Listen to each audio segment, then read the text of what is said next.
Hello everyone and welcome back to the HCW YouTube channel. My name is Rate Wrestle and we're back for another UK Indie Spotlight review. And we're joined by James Travers, the Commissioner of Wulfrun Pro Wrestling, and we're going to be discussing Wulfrun the 6th Birthday Bash, which was on the 13th of May 2023 at the Penn URC Community Hall. How are you doing? I'm not too bad, thank you. When you say commissioner, it's one of the many roles that I've got. I'm also the promoter. I run things behind the scenes, try and coordinate things. I sell the raffle, and as you saw on the 13th of May, I was also the ring announcer. Yep, you had to warm yourself up to that, didn't you? Yeah. The way it worked was our usual ring announcer, Pete, he messaged me the afternoon saying his son wasn't well, and it was too short notice for me to get another ring announcer. So I just said, you know what, sod it, I'll do it. Yeah. The periphery of independent wrestling where you just make do and get on with it. Yeah, and like I said, I enjoyed your ring announcing, I'll be honest. So, it didn't take away from the show at all.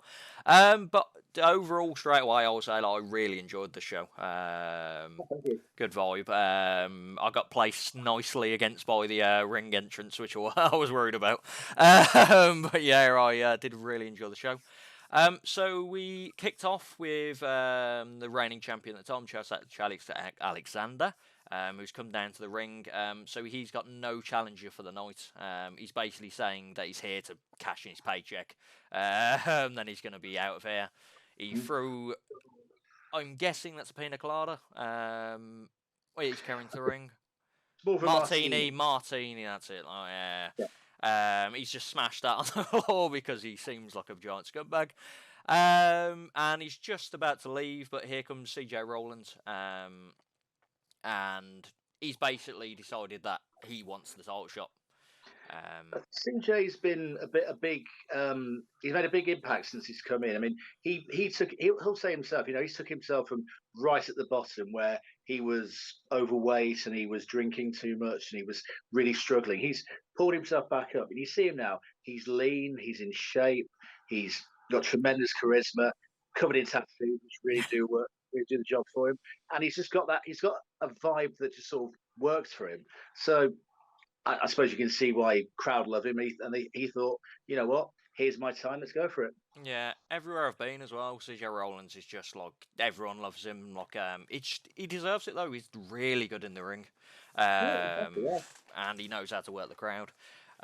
So he was going after the title, and Chase was like, "You had nothing of this. He didn't want this," and eventually he just low blowed him. Laid him out, left him lying in the ring, and then said, "Okay, you got your match." Yeah. Because Chase Alexander, when he first came in, he had the moustache and he had his trunks, and he was very much loved by all the fans, and he built himself to the point where he was champion. He lost the belt the next show to the Eddie Jordan Experience, who cashed in his contract to the case.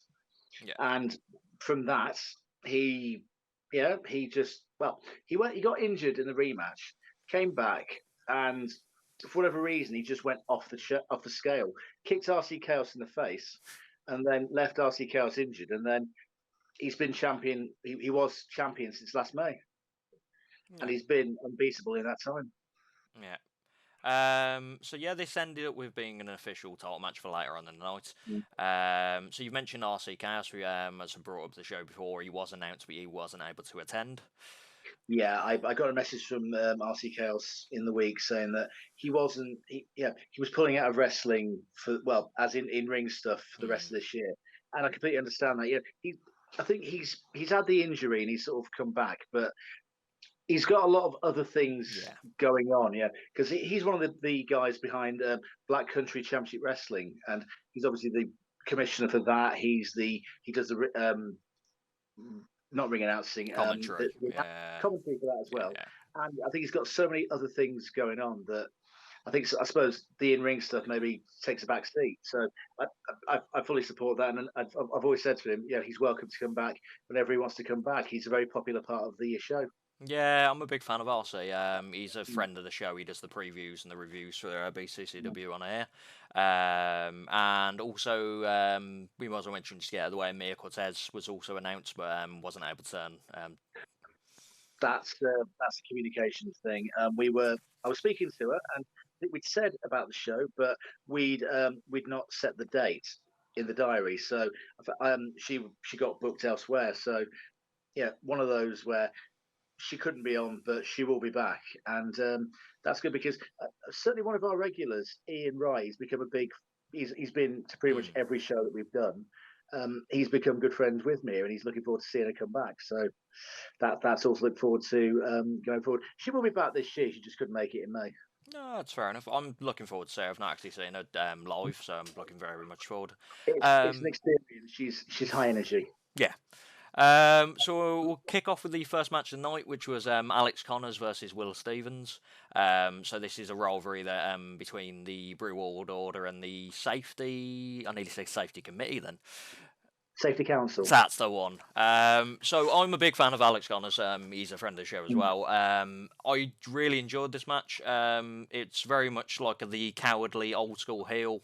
Doesn't want anything to do with anything rough and tumble.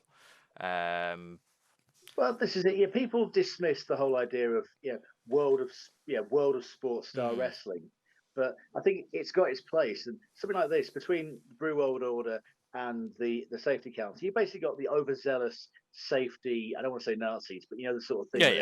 Over stuff about it, and you've got the guys who really love a cup of tea, and they've become really popular. So you've got the sort of two sides, and it just works, particularly as Alex Connors, as you said, is a great worker. He knows exactly what he's doing in the ring, and that works there. And then Will Stevens continuing to improve, continuing to get better every time he gets in the ring. And as you saw, the match worked quite nicely. One of my favourite parts of that match was the freeze spray. Yeah. Which this is it. I mean, I'll go behind the curtain a little bit here. I will give a directive sometimes of what I want the match to be like, but I'll usually leave it up to the creativity of the guys involved in the match. Basically, my rules are that don't leave the room, don't do any high spots unless you've spoken to me, don't die. That's a big one. That's the most important, basically. And as long as I think I've always said this, as long as it makes sense, as long as it's something that really people can get into and understand, then that's fine. Because you may have got this impression from my audience that you can do all the high spots and high flipping stuff in the world, but you can get more of a reaction from spraying someone's leg with an ice spray.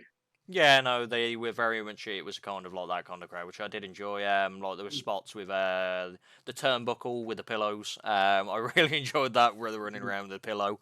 The spray, as you mentioned. Alex Connors then decided to work on the leg, which was obviously against a big man like Will Stevens. That's the perfect kind of thing to do. There was tea in the face, and eventually Connors did win with a roll up. But overall, really, really good and fun match. It was a silly match, but that's the sort of thing.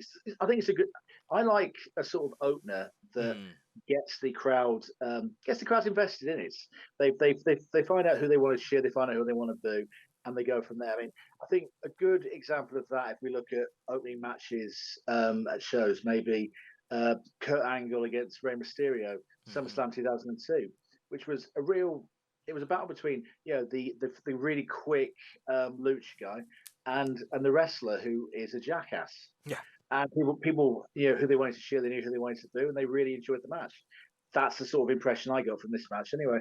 Yeah, and this led into, which I like this kind of way of with certain match shows, you'll have like the I say managers, the other participants on the outside, but you'll have another match in the middle for some weird reason. Whereas you decided, because they're already out there, just get in the ring, let's begin. Pretty much. Yeah. So we had Kieran McQueen versus Jay Matthews. This was a good fun match as well, just to follow on from the previous match. Tried to get the spray involved once again. Connors was then thrown out.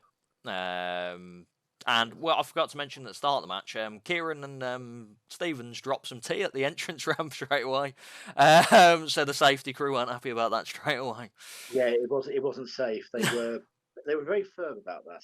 Yeah. And with this match, Jamie Hayward, I think it's Jamie Hayward, sorry. Yeah.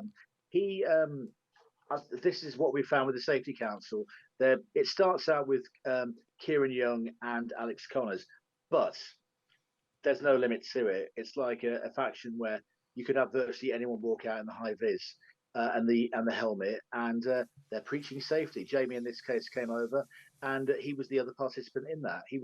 And he probably thought, well, quiet evening, but he knew he had the match with Kieran at some point. So I just walked out and said, right, you go. And there was the argument about it. But then you put in Jamie, who's a great young talent, who's sort of up and coming, and you got Kieran, who honestly, Kieran McQueen, I don't think he realizes how good he can be.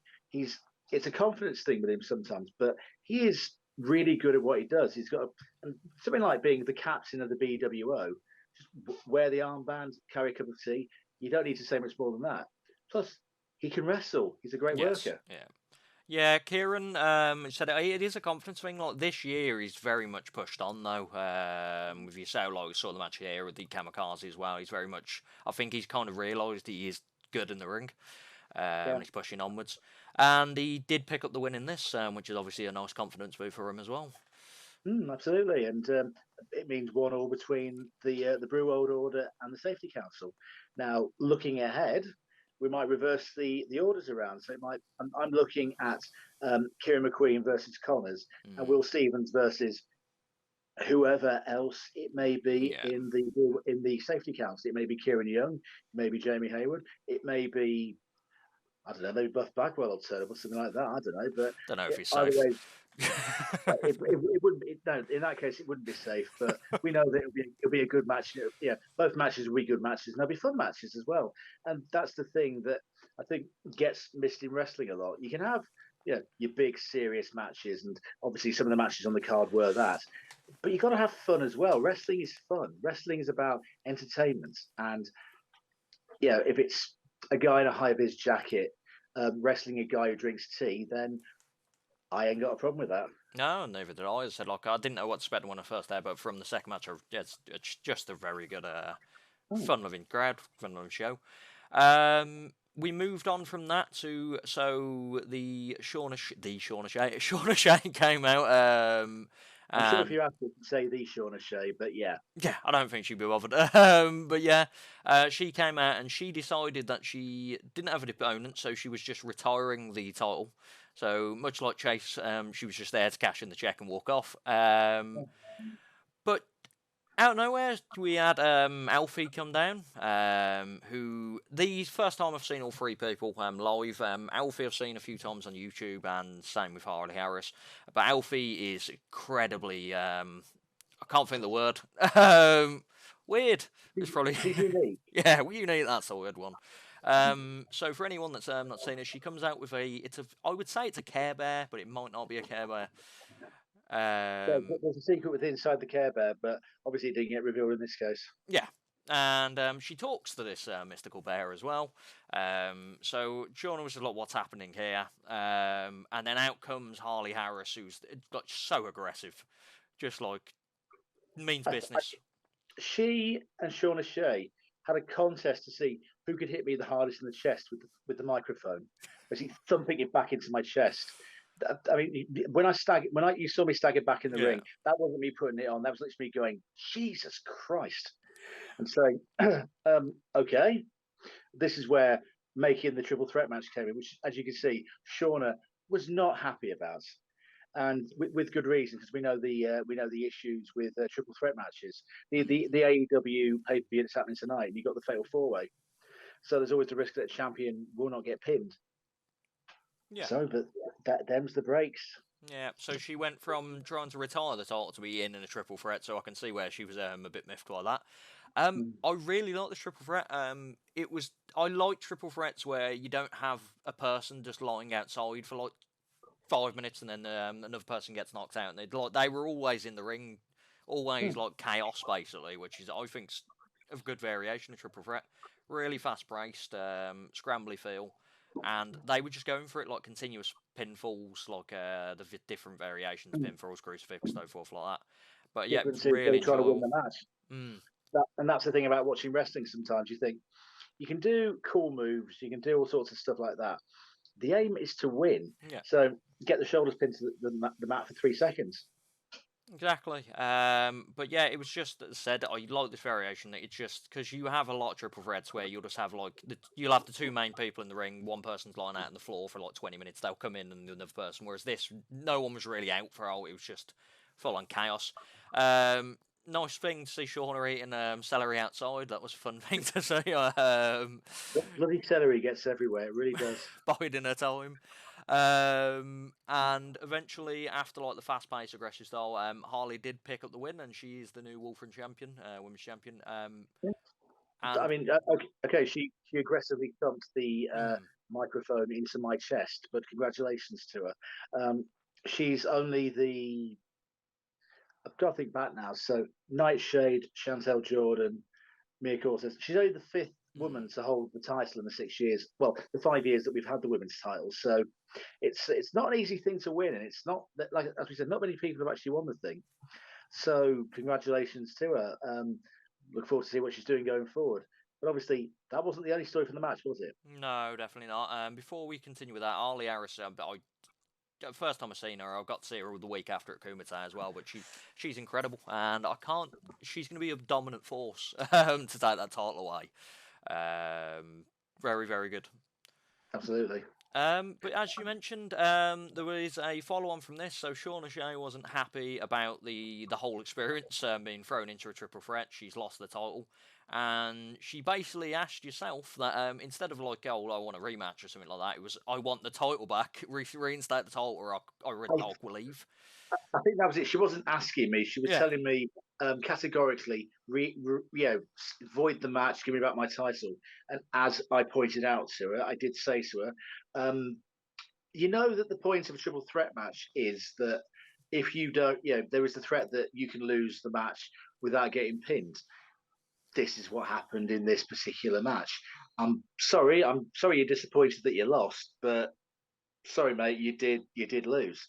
Um, and then she upped and quit. So Shauna Shea is left Wulfrun Pro Wrestling. Yep.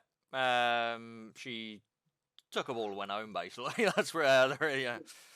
It's this is it. I mean, Shauna's been a great part of the company for 5 years. I mean, since the women's title was introduced, she was actually wrestling before we had the women's title Mm. on Wulfrun. So she's been a great part of that. And she transitioned from being the Leicestershire Fox to being the Mistress of Fitness and the almost overzealous health freak. And she held that title for a long time. So it's disappointing to see it go, but we at Wulfrun Pro Wrestling wish her all the best.